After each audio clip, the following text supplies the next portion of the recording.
여러분들은 혹시 그 페이스북이나 인스타그램이나 뭐 카카오톡 같은 SNS 활동을 활발히 하시는지 모르겠습니다. 저는 개인적으로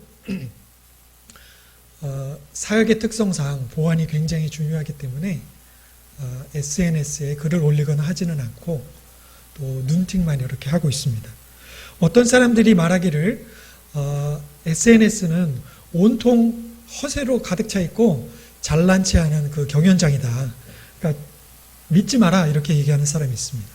또 어떤 사람들은 말하기를 SNS는 그냥 우리의 일상을 기록하는 것일 뿐이다.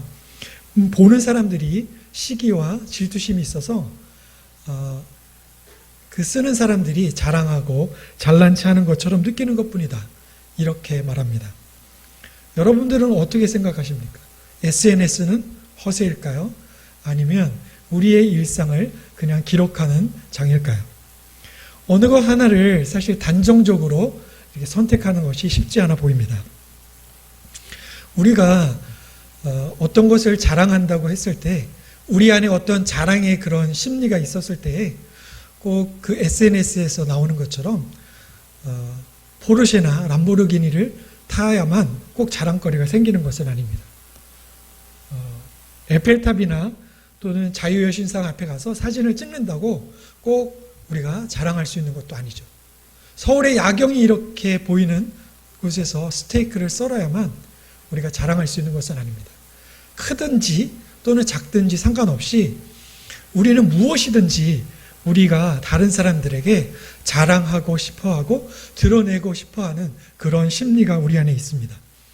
60점을 맞던 학생이 70점을 맞으면 당연히 자랑하고 싶어 하겠죠.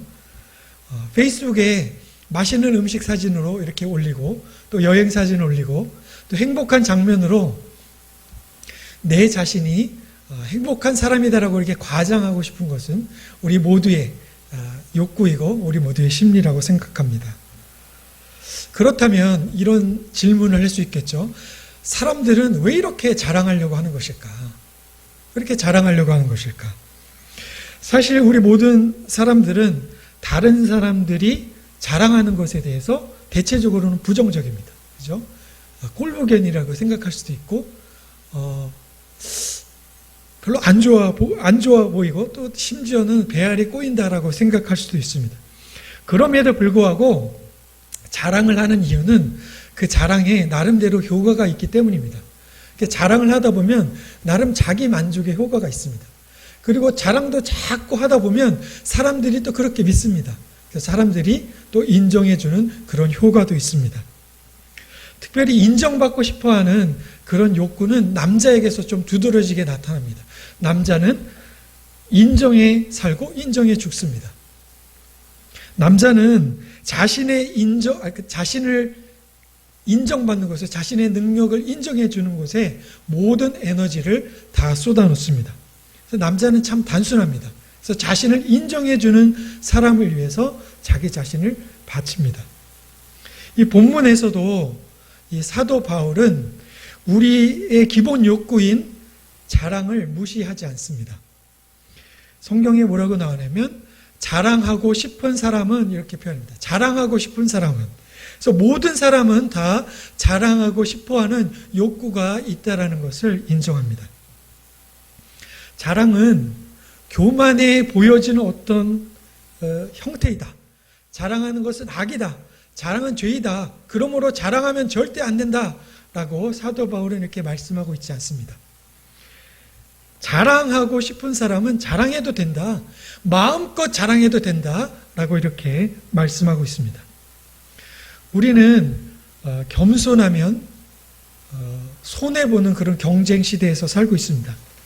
나의 업적을 널리 알려서 이롭게 하라라는 자기 PR 시대에 살고 있습니다. 나를 은근슬쩍 포장을 해서 자랑을 하든지 아니면 대놓고 이렇게 자랑을 하든지 상관없이 나의 능력과 업적과 능력을 PR하지 않으면 경쟁 시대에서 도태되게 되고 사회 생활에서 낙오자가 될 것이라는 그런 압박 속에서 살아가고 있습니다.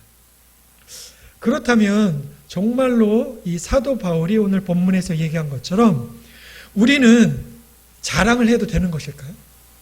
정말 자랑해도 되겠습니까? 네, 자랑해도 됩니다. 그러나 여기에는 딱 한 가지 조건이 붙어 있습니다. 성경에서 이야기하기를 자랑의 내용만 올바르다면 아무런 문제가 없다라는 것이죠.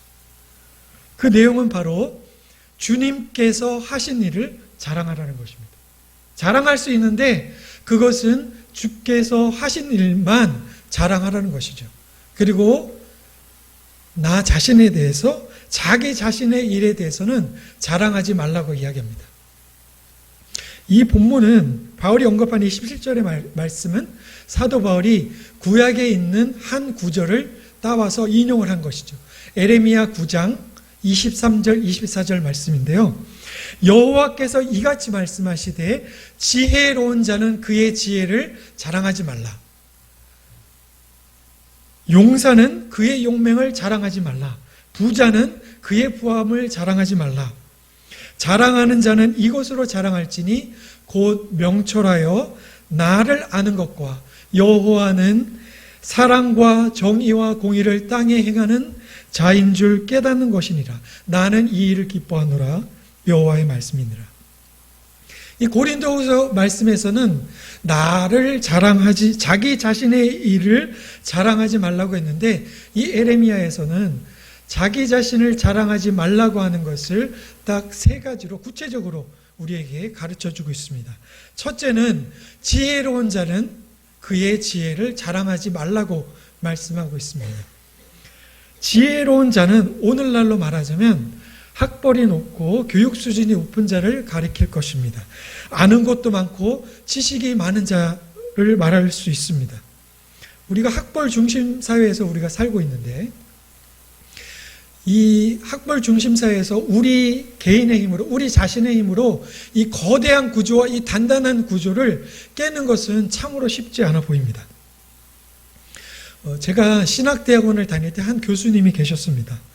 이 교수님은 교정을 이렇게 거니실 때나 이렇게 수업을 하실 때에 학생들을 처음 만나거나 이야기를 걸게 되면 제일 먼저 하시는 질문을 하시는 것이 하나 있었습니다. 자네는 어느 대학을 졸업했나? 이렇게 물어봅니다. 그래서 만약에 학생이 소위 이야기하는 상류대학을 졸업했을 경우에는 이 교수님이 학생에 대해서 급 호감을 보이셨습니다. 교수님은 대놓고 학벌에 대해서 차별을 보이셨습니다. 저는 교수님이 이렇게 대놓고 말씀하셔서 그렇지 이것이 우리 사회, 우리가 살고 있는 한국 사회를 보여주는 단적인 예라고 말씀하고 싶습니다. 여러분, 학벌을 자랑하는 것은 지혜를 자랑하는 것과도 같습니다. 사실 공부를 많이 한 사람은 자기가 이렇게 쌓아둔 그 지식이 사실 자연스럽게 나올 수밖에 없습니다. 여러분, 아는 것이 많은데 어떻게 이것을 이렇게 쉽게 이렇게 감출 수가 있겠습니까? 지혜로운 자는 그의 지혜를 자랑하지 말라고 말씀하시는 것은 똑똑한데 똑똑한 척 하지 말라라는 말씀인 거죠. 내가 잘났는데 잘난 척 하지 말라는 말씀이에요. 내가 시험에서 100점을 맞았는데 자랑하지 말라는 그런 말씀입니다. 내가 좋은 직장에 취직했는데 그것을 자랑하지 말라는 말씀입니다. 여러분, 이게 쉽겠습니까? 쉽지 않겠죠. 어쩌면 불가능해 보일 수도 있습니다.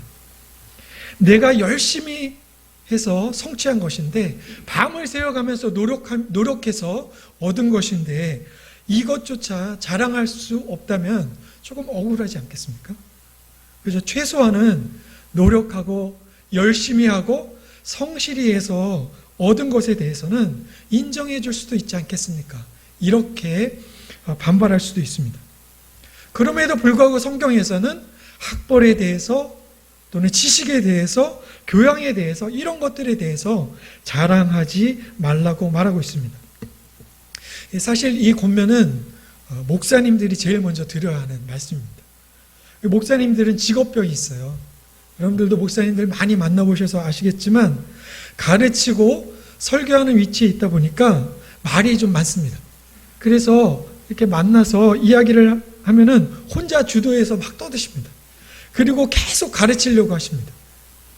그래서 소그룹에서 삶을 나누라고 하면 자기 자신을 오픈해서 삶을 제일 못 나누시는 분들이 바로 목사님들이세요.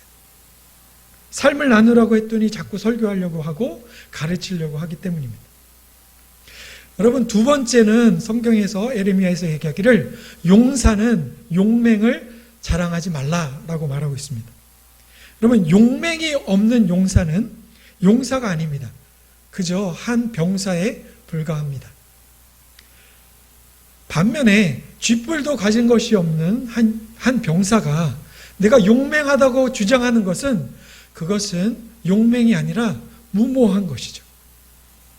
여러분, 용사가 용맹하려고 하려면 타고난 체력이 있어야 되고 뛰어난 전투 실력이 있어야 되고요. 용이 주도한 전술을 갖고 있는 자라야만 합니다. 여러분, 용맹한 용사는 내가 아무리 노력한다고 해도 사실 성취할 수 있는 것은 아닙니다. 태어날 때부터 이런 재능을 가지고 태어나야 되고 이런 태어난 그런 환경이 이런 용사를 만들어 갑니다. 용사가 그 용맹을 자랑하지 말라라고 이렇게 말씀하고 있는 것은 내가 가지고 있는 것, 나에게 주어진 것, 내 환경, 내 배경 등을 자랑하지 말라고 말씀하고 있는 것입니다. 얼짱이어도 얼굴이나 외모들을 자랑하지 말라는 것입니다. 금수저 집안에서 태어났어도 금수저인 척 하지 말라는 것이죠. 혹시 예체능에 계신 분들이 있을 줄 모르겠는데 예체능에 계신 분들은 쉽게 아실 것입니다. 여러분, 예체능에서 성공을 하려고 하면 타고난 재능이 중요할까요? 아니면 피나는 노력과 훈련이 중요할까요? 어떤 것이 중요하겠습니까? 사실 둘 다 필요하겠죠. 그러나 여러분, 타고난 재능이 없이 노력만으로 탁월함에 이를 수 없다는 것을 우리가 잘 알고 있습니다. 또 그 중에는 또 반면에 게으른 천재도 있습니다. 자신의 재능만 믿고 노력하지 않는 그런 사람들이 있습니다. 여러분, 나의 재능이 어떠하든지 간에 나의 능력이 어떠하든지 간에 상관없이 자랑하지 말라라고 말하고 있습니다. 요즘은 약간 떨어지기는 했지만 천정부지로 올라가는 집값 때문에 많은 사람들이 고민이 참 많습니다. 근데 만약에 20대 청년이 여러분 집을 사게 됐다면 여러분, 사실 그것은 자랑할 것이 못 됩니다. 여러분, 부모의 재력이 아니라면 또는 조부모의 재력이 아니라면 어떻게 요즘 시대에 20대 청년이 집을 살 수 있겠습니까? 여러분, 부모의 찬스를 마치 자신의 것인 양 드러내는 것에 대해서 사람들은 분노합니다. 부모의 재력이나 부모의 위치나 부모의 영향력을 이용해서 진학을 하거나 취업을 하거나 아니면 창업을 하는 것에 대해서 사실 많은 청년들이 박탈감을 느끼고 있습니다. 여러분, 내가 가진 것이 아무리 많아도 나의 재능이 아무리 뛰어나도 내 배경이 아무리 좋아도 절대로 자랑하지 말라고 성경은 말씀하고 있습니다. 세 번째로 부자는 그 부함을 자랑하지 말라고 말합니다. 한국은 유교 문화의 영향을 받아서 우리가 가지고 있는 거치례를 굉장히 중요한 판단 기준으로 삼고 있습니다. 저는 개인적으로 백화점에서 수천만 원을 호가하는 그 핸드백이 한국 사회에서 왜 이렇게 잘 팔리는지 여전히 저는 궁금합니다.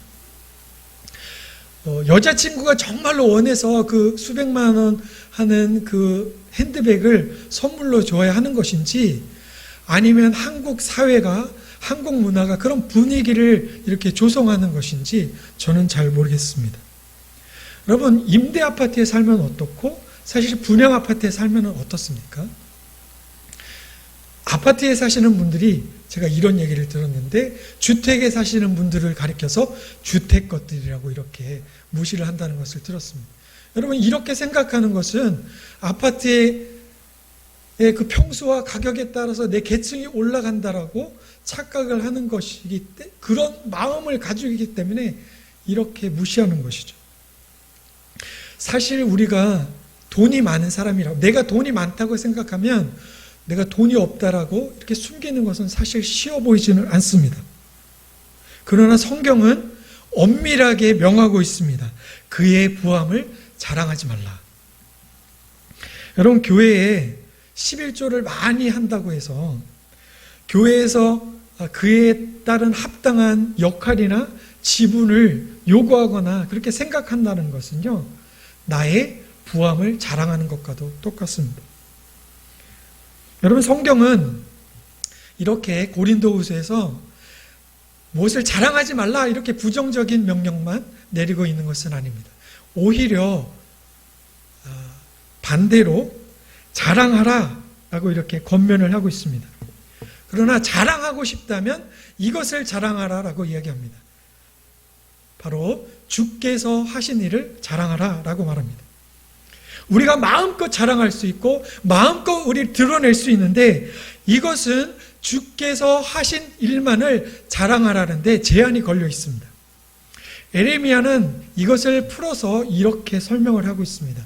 첫째는 명철하여 하나님을 아는 것을 자랑해라. 그 다음에 두 번째는 하나님은 사랑과 정의와 공의를 땅에 행하는 자인 것을 자랑하라라고 이야기합니다. 그러니까 자랑을 하려거든 오직 이것을 자랑하라라고 이야기합니다. 여러분 한번 생각을 한번 해보겠습니다. 만약에 내가 내 자신을 자랑하고 싶어요. 그런데 내 자신을 자랑하려면 여러분 무엇을 자랑하시겠습니까? 사람들마다 다 다르겠죠? 그러나 다 다르지만 공통된 것은 내가 가진 것 중에서 가장 자신이 있는 것을 자랑을 할 것입니다. 남들보다 더 낫다고 생각하는 것을 내세울 것입니다. 남들하고 비교를 했는데 그저 그렇다면 내가 하는 자랑이 무슨 소용이 있겠습니까? 그래서 자랑을 한다는 것은 내가 가진 것 중에서 최고의 것을 드러내는 것을 말합니다. 그래야 남들이 최소한 부러워할 줄 알고 와라고 이렇게 반응을 해줄 수 있는 것입니다. 그것이 크든지 작든지 상관은 없습니다. 지혜로운 자에게 최고의 것은 지혜였기 때문에 그 지혜를 자랑하는 것입니다. 용사에게 있어서 최고의 것은 용맹이고 부자에게 있어서 최고의 것은 부함이었습니다. 그래서 성경은 자기 자신이 생각하기에 내가 가지고 있는 최고의 것을 자랑하지 말라라고 이렇게 말하고 있습니다.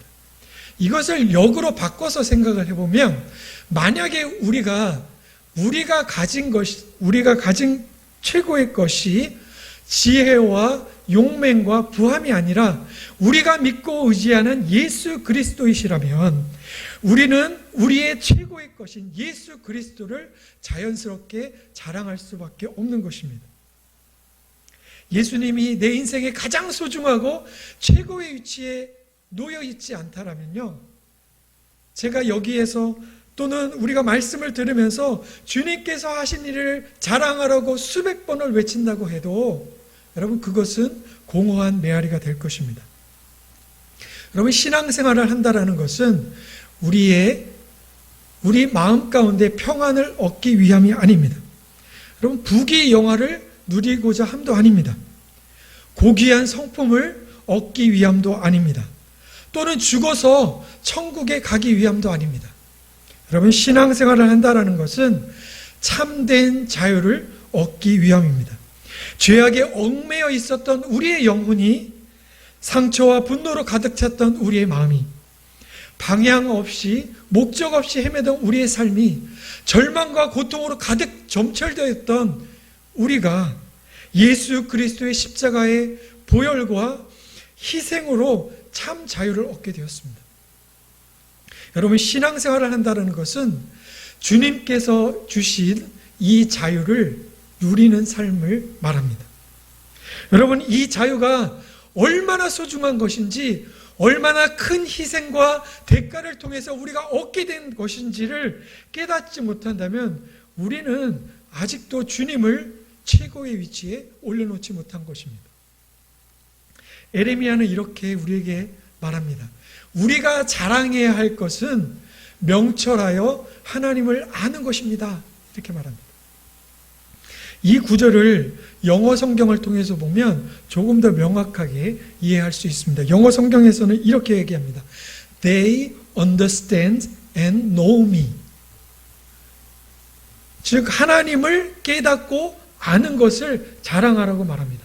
Understanding, 즉 하나님을 깨닫는다는 것은요, 주로 우리의 이성을 통해서 얻어지는 것입니다. Know, 안다라는 것은 주로 우리의 경험을 통해서 얻어지는 것입니다. 하나님을 머리로만 아는 사람들은 믿음이 없는 사람들입니다. 저는 대학 때 철학을 전공했습니다. 이 철학과 교수님들은 대부분은 무신론자들이십니다. 그런데 그 중에 칸트를 전공하셨던 한 교수님이 계셨습니다. 저는 배우면서 항상 그런 의문이 들었습니다. 어떻게 유신론자이면서 신의 존재를 증명하고자 했던 그 칸트를 전공하셨던 이 교수님께서 신앙이 없으실 수가 있을까? 여러분, 우리는 얼마든지 학문적으로 또는 책으로 하나님을 아는 지식을 깊이 할 수가 있습니다. 그러나 이 하나님에 대해서 아는 지식이 반드시 신앙으로 하나님을 아는 것으로 이어지지는 않습니다. 여러분, 하나님을 안다라는 것은 하나님을 경험한다라는 것입니다. 즉 하나님을 이성과 경험으로 체험한 자만이 하나님을 자랑할 수가 있습니다. 이성으로 하나님을 아는 것에 더해서 하나님의 사랑과 하나님의 긍휼과 용서를 우리가 인격적으로 경험해야만 합니다. 여러분, 이것이 없다면 결단코 하나님을 자랑할 수가 없습니다. 최근에 고인이 되신 이호령 박사님의 그 간증을 제가 본 적이 있습니다. 한국의 최고의 지성이셨던 그 이호령 박사님은요, 기독교에 대해서 신랄할 정도로 독서를 내뿜는 그런 분이셨습니다. 그런데 이 이호령 박사님의 딸이 암에 걸리고 가정에 우환이 찾아오고 실명의 위기가 다가왔습니다. 눈이 멀어가는 그 딸이 소원이 하나 있다고 했습니다. 아버지가 자기를 따라서 교회에 나가주기를 바랬습니다. 한 번만이라도 좀 교회를 나가줬으면 좋겠다 하는 것이 그 딸의 소원이었습니다. 그래서 딸의 소원대로 처음으로 찾아간 작은 교회에서 그 목사님께서 기도 중에 하나님께 그 소원을 아뢰라고 이렇게 얘기를 했습니다. 그래서 이호령 박사님은 속으로 이렇게 이야기를 했습니다. 하나님, 저하고 계약 하나만 하십시다. 만일 우리 딸이 세상을 다시 볼 수가 있게 된다면 그때부터는 제가 가진 모든 능력, 즉 글을 쓰는 것과 입담을 하나님을 위해서 사용하겠습니다. 그렇게 절실하게 무릎을 꿇고 빌었습니다. 얼마 안 되어서 서울대학병원에 가서 진단을 했는데 아무런 문제가 없다라는 것이었습니다. 그 이후에 이호령 박사님은 늦은 나이에 세례를 받게 되었습니다. 그리고 이호령 박사님은 이렇게 고백했습니다. 하나님은 사랑의 하나님이시지 선악을 판별하고 의롭고 지적인 하나님만이 아닙니다. 만약에 지적인 하나님이었다면 저는 끝까지 하나님을 대적했을 것입니다. 사랑 앞에서는 지성이고 뭐고 소용도 없습니다. 결국 제가 흘린 눈물은 지성이 아니라는 것입니다. 지성은 눈물에 무력합니다. 영성이 뭔지는 몰라도 인간은 눈물을 흘리는 순간 죄를 씻고 가슴을 씻는 것이죠. 사랑은 눈물입니다. 여러분, 우리가 또 자랑해야 할 것은 하나님은 사랑과 정의와 공의를 땅에 행하시는 분이라는 것입니다. 우리가 아는 하나님은 우리에게 최고의 것을, 최선의 것을 주시기를 원하시는 하나님이시라는 것이죠. 사랑을 주시고 정의를 베푸시고 공의를 행하시는 분이십니다. 여러분, 대통령이 공정과 정의를 외친다고 여러분 그 말을 곧이곧대로 믿으십니까? 여러분 부모님들이 자녀를 사랑할 때 다 받아주고 다 용서하고 그렇습니까? 그것은 불가능한 일입니다. 여러분 그렇기 때문에 우리는 우리 하나님을 자랑할 수밖에 없습니다. 우리에게 최고의 것을 주시는 그 하나님을 자랑할 수밖에 없는 것이죠. 무한한 사랑과 온전한 정의와 차별 없는 공의를 베푸시는 그 하나님을 자랑할 수밖에 없습니다. 여러분 만약에 손흥민이 여러분의 친척이라고 생각해 보십시다. 만약에 그 BTS의 그 멤버 중에 한 명이 여러분의 동생이라고 여러분 생각해 보십시오. 여러분 얼마나 자랑하고 싶어서 입이 근질거리겠습니까? 나는 별로 내세울 것도 없는데 괜히 자신감에 어깨가 막 들썩거리고 기회가 있든지 없든지 없는 기회라도 만들어서 여러분 손흥민이 내 친척이야, BTS가 내 동생이야 이렇게 여러분 우쭐거리지 않으시겠습니까? 그리고 사람들이 주변에서 반응하는 것에 입꼬리가 막 올라가고 존재감이 충만해질 것입니다. 여러분 우리는 손흥민보다도 BTS보다도 더 유명하고 여러분 유명할 뿐만 아니라 우리에게 최고의 것을 주시기를 원하시는 하나님이 우리의 아버지가 되십니다. 여러분 하나님과 연예인을 우리가 어떻게 감히 비교조차 할 수 있겠습니까? 그런데 만약에 우리가 이 하나님을 자랑하는 것을 꺼려하거나 혹시나 회피하고 있다면 우리는 그 하나님을 진정으로 알지 못하고 있는 것입니다. 여러분 유명인이 내 친척이라고 이렇게 자랑을 하는 것은요, 그 유명인을 자랑하는 것은 아닙니다. 이미 유명한데 뭐하러 또 자랑하겠어요? 유명인을 통해서 유명인을 자랑함으로 인해서 내가 따라서 높아지고 내가 인정을 받기 때문에 그렇습니다. 여러분 우리가 하나님을 자랑하고 하나님을 인정하는 것은 하나님을 통해서 우리가 높아지고 우리가 인정을 받기 때문에 그렇습니다.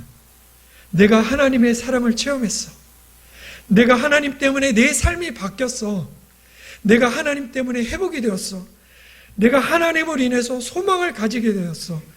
이렇게 고백하는 것은 이 고백 모두가 다 나의 자존감을 높이고 존재감을 나타내는 말입니다. 여러분 우리가 하나님을 높이면 높일수록 우리가 높아집니다. 우리가 하나님을 자랑하면 자랑할수록 우리 스스로가 자랑이 되는 것이죠. 여러분 우리가 주께서 우리에게 주신 일들을 많이 간증하고 자랑합니다.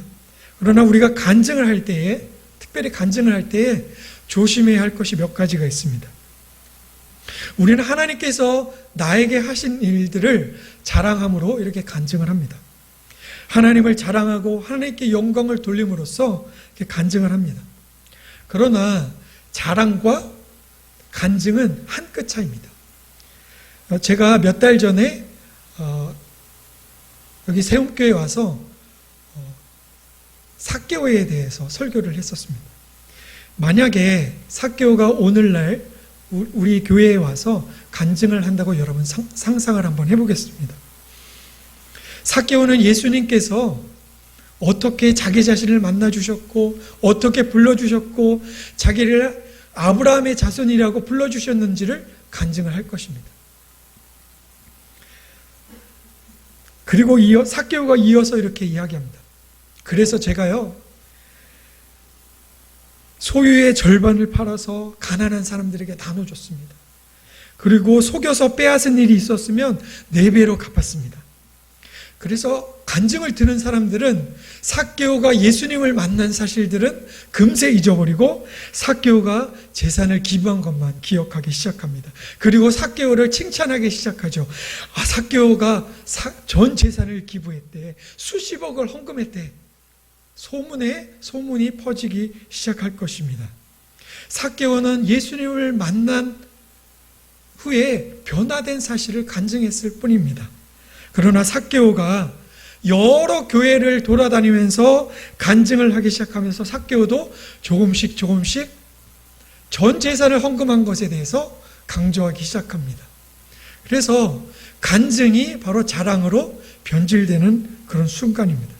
많은 사람들이 간증을 할 때 처음에는 하나님을 아는 것을 자랑하고 하나님이 하신 일들을 자랑하지만 내가 예수님을 만나고 난 후에 내가 얼마나 많이 변했는지, 내가 얼마나 많이 헌신했는지, 내가 얼마나 많이 헌금했는지를 간증하기 시작합니다. 그때가 바로 간증이 자랑으로 바뀌는 순간입니다. 그렇다면 우리는 우리 자신에 대해서 일절 자랑하지도 아니하고 다른 사람들에게 인정도 받지 말란 말입니까? 이렇게 반문할 수도 있습니다. 여러분, 그렇지 않습니다. 우리는 인정받아야 살아납니다. 우리는 인정을 받아야 존재의 의미가 있습니다. 그러나 잠시뿐인 인간으로부터 오는 인정이 아니라 영원한 하나님으로부터 오는 인정이라야 효과가 있습니다. 여러분, 18절에 말씀하시기를 누구든지 자기를 자랑하거나 업적을 내세우는 사람은 인정을 받지 못한다고 말합니다. 여러분, 세상에서도 자기 자신을 자랑하는 사람을 누가 인정하겠습니까? 자기 자신의 업적만 내세우는 사람을 누가 지켜 세울 수 있을까요?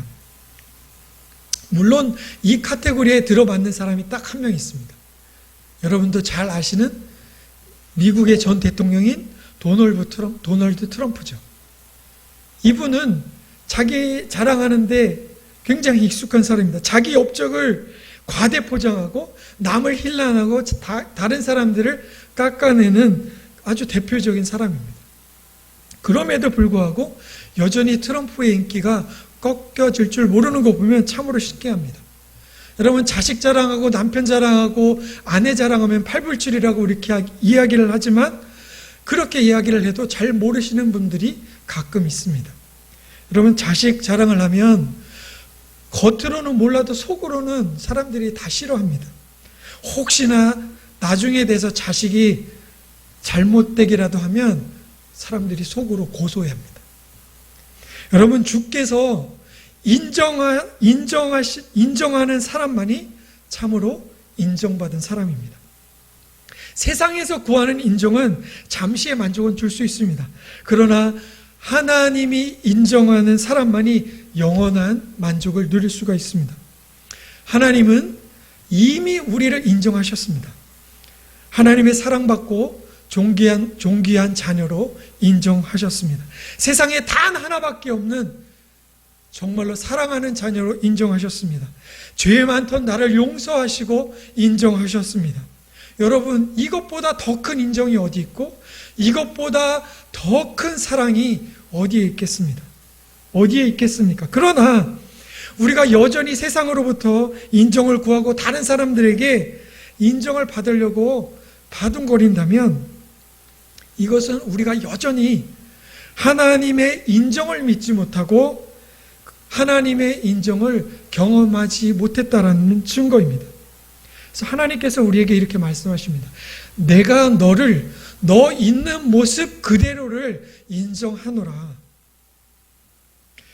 여러분, 제가 이렇게 하나님으로부터 오는 인정이 진정한 인정이라고 이렇게 말씀드리니까 어떤 사람들은 또 이렇게 오해하기 시작합니다.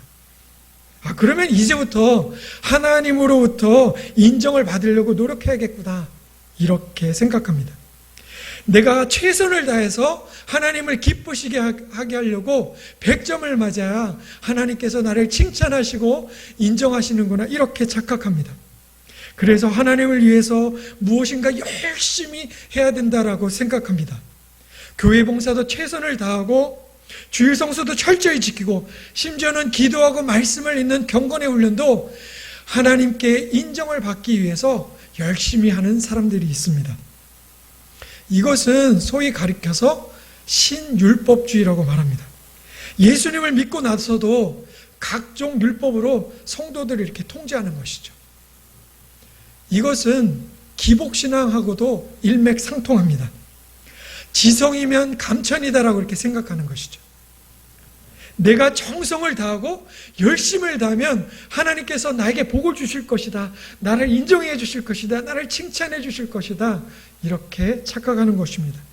여러분, 신율법주의, 기복주의에 빠져있는 사람들은 나의 열심, 나의 열매, 나의 섬김, 나의 봉사를 통해서 하나님이 기뻐하시고 그렇기 때문에 나를 인정해 주신다라고 착각하는 사람들입니다. 이런 사람들은 기준이 굉장히 높습니다. 그리고 매우 성실하고 종교적인 사람일 가능성이 높습니다. 교회에서도 제일 열심히 손발을 걷어 올리고 봉사하시고 섬기시는 권사님, 장로님일 수도 있어요. 신앙의 연수도 높고 믿음이 좋아 보일 수도 있습니다. 그러나 문제는 이런 분들이 자기가 갖고 있는 열심과 헌신으로 다른 사람들을 쉽게 판단할 수 있다는 것이죠. 하나님은 그 정도 갖고는 기뻐하시지 않아. 더 열심히 해야 돼. 더 충성하고 봉사해야 돼. 여러분, 이런 분들은 자기 자신을 매일매일 채찍질할 뿐만 아니라 다른 사람들에게도 똑같은 비판과 충고의 화살을 날립니다. 그러나 우리 하나님은, 우리를 사랑하시고 인정하시는 우리 하나님은 우리가 하나님을 기쁘시게 하기 위해서 주일 성수하고 헌금하고 전도하고 경건의 훈련을 한다고 해서 우리를 칭찬하고 우리를 인정하시지 않으십니다. 우리 하나님 아버지는 우리를 있는 모습 그대로, 죄인된 모습 그대로 우리를 받아주시고 사랑하십니다. 우리가 무엇을 해서가 아니라 아무것도 하지 않아도 우리의 존재 자체를 사랑하시고 인정하십니다. 제가 이렇게 말씀드리면 또 오해하시는 분들이 계십니다. 하나님이 나의 있는 모습 그대로를 받아주신다면 그러면 굳이 하나님을 기쁘시게 하기 위해서 뭔가를 열심히 해야 할 이유가 없는 것 아니냐. 기도하고 말씀 읽고 하는 그런 경건의 훈련들도 굳이 매일매일 하지 않아도 되고, 교회 봉사나 가난한 사람들을 섬기는 것도 그것이 무슨 유익이 있단 말인가. 하나님은 내가 아무것도 하지 않아도 나를 여전히 사랑하신다는데 내가 굳이 이렇게 열심히 해야 하는 이유가 어디 있단 말인가. 이렇게 또 다른 극단으로 치우치는 경우가 있습니다. 하나님이 나의 있는 모습 그대로를 사랑하시니까 내가 아무것도 할 필요가 없다. 이렇게 착각하시는 분들은 하나님을 오해하고 있기 때문에 그렇습니다. 하나님을 너무 무른 분으로 오해하고 있어서 그렇습니다. 내가 무엇을 하든지 하나님은 나를 다 용서하시고 나를 다 받아주시고 이렇게 생각합니다. 물론 하나님은 우리를 끝까지 사랑하십니다. 우리를 끝까지 용서하십니다. 그러나 하나님의 사랑은 방임하는 사랑이 아닙니다. 아이들이 어떤 잘못을 저질러도 훈계하지 않고 그대로 내버려 두는 것은 방임입니다. 여러분, 방임은 사랑이 아니죠. 방임은 사랑을 빙자해서 아이들을 망치는 그런 지름길입니다. 하나님이 나를 있는 모습 그대로 인정하신다는 사실은 내가 아무 일도 하지 않아도 된다라는 그런 의미가 절대로 아닙니다. 우리를 향하신 하나님의 그 크신 사랑과 놀라운 그 은혜에 우리 모두는 다 빚진 자들입니다. 그 사랑에 다 빚진 자들인 것이죠. 그 하나님의 은혜 때문에, 하나님의 그 사랑 때문에, 하나님께서 우리에게 주신 그 사명 때문에 우리는 매일매일 우리 자신을 절제하고 우리를 통제하고 경건의 훈련을 게을리하지 않는 것입니다. 더 중요한 것은 열방이 주께로 돌아오게 하기 위해서 우리는 거룩한 백성이 되어야 하는 것입니다. 여러분, 경건의 훈련을 하는 것은 나의 유익을 위함이 아닙니다. 여러분, 경건의 훈련을 하는 것은 하나님을 기쁘시게 하기 위함이 절대 아닙니다. 여러분, 거룩한 백성으로 거룩한 하나님의 백성으로 우리가 살아가야 하기 때문에 우리의 삶을 통해서 하나님의 나라를 보여줘야 하기 때문에 우리 스스로가 선택한 삶입니다. 우리가 기꺼이 걸어가길 원하는 그런 모습인 것이죠. 그러므로 여러분, 우리를 기뻐하시고 우리를 인정하시는 하나님의 기준이 내가 무엇인가를 해서가 아니라, 내가 무엇인가를 이루어 놓아서가 아니라 나를 있는 모습 그대로를 사랑하시고 기뻐하신다는 사실을 여러분들이 아신다면 우리는 다른 사람들에게 인정받으려고 안달하지 않을 것입니다. 내 자신을 막 자랑하려고 하고 내 업적을 막 내세우려고 그렇게 하지 않을 것입니다. 내가 혹여나 인정을 받지 못한다고 할지라도, 다른 사람들에게 인정을 받지 못한다 할지라도 힘들어하지 않을 것입니다. 왜냐하면 하나님으로부터 오는 인정만으로 충분하기 때문에 그렇습니다.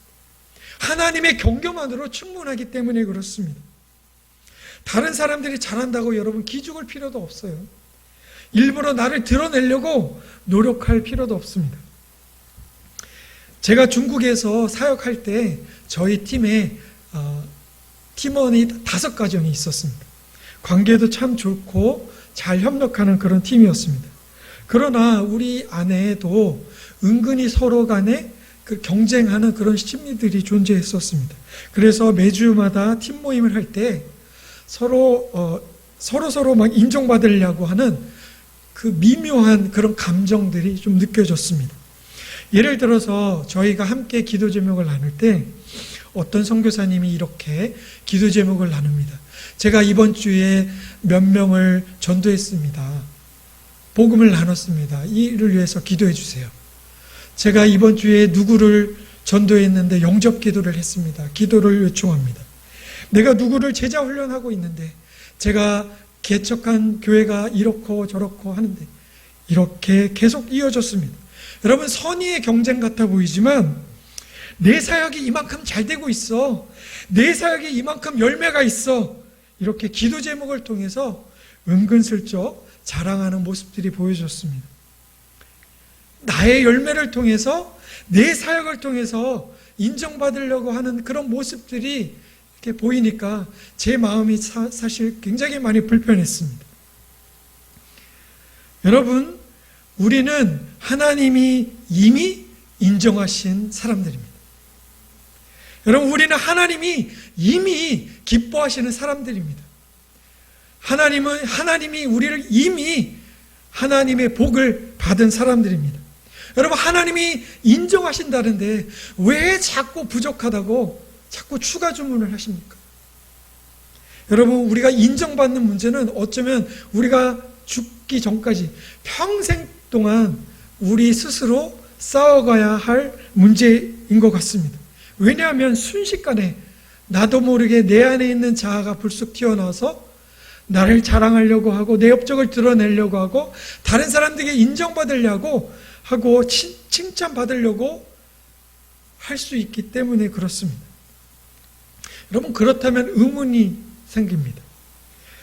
그러면 다른 사람들을 칭찬하고 다른 사람들을 인정하는 것도 잘못된 것인가요? 아니, 칭찬은 고래도 춤추게 할 만큼 그런 효력이 있다는데, 아니, 그리스도 안에서 형제 자매된 우리가 서로를 격려하고 칭찬하는 것도 잘못된 것입니까? 이렇게 질문할 수 있습니다. 여러분, 물론 우리는 그리스도 안에서 형제 자매된 자들끼리 서로 칭찬하고 격려하고 세워져 가는 것을 멈추면 안 됩니다. 그러나 문제는 하나님으로부터 오는 목마르지 않은 영원한 인정은 잊어버리고 사람으로부터 오는 인정에 만족하려고 한다는 것이죠. 여러분, 결론을 맺겠습니다. 여러분, 우리가 우리 자신을 자랑하는 이유가 무엇일까요? 인정을 받고 존재감을 확인받고자 함에 있습니다. 그러나 우리는 더 이상 우리가 가진 것을 자랑함으로 인해서 인정받을 수 없다는 것을 압니다. 오히려 더 큰 역효과가 난다는 것을 알게 됐습니다. 또한 다른 사람들에게서부터 오는 인정조차도 내 존재감을 증명할 수 없다라는 것을 합니다. 여러분, 우리가 유일하게 인정받을 수 있는 길은 우리를 존귀하신 하나님의 자녀로 인정하신 하나님, 그 하나님을 인정하는 것이죠. 그 하나님을 자랑하는 것입니다.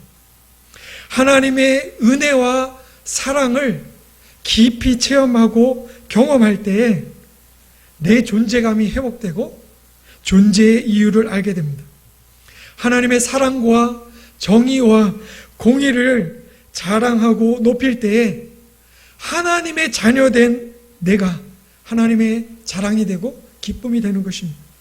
그러므로 여러분, 하나님을 경배하고 하나님을 높이는 것이야말로 우리가 회복되고 자유를 얻게 되는 최고의 길입니다. 하나님을 자랑하고 예배하는 것이야말로 우리를 높이는 최고의 길입니다. 여러분, 우리 모두는 하나님이 인정하시는 하나님의 자녀입니다. 우리를 인정하시고 받아주시고 사랑하시는 그 하나님을 찬양하고 예배하십시다. 우리 오늘 말씀을 들은 성도님들, 우리 모두를 축복합니다.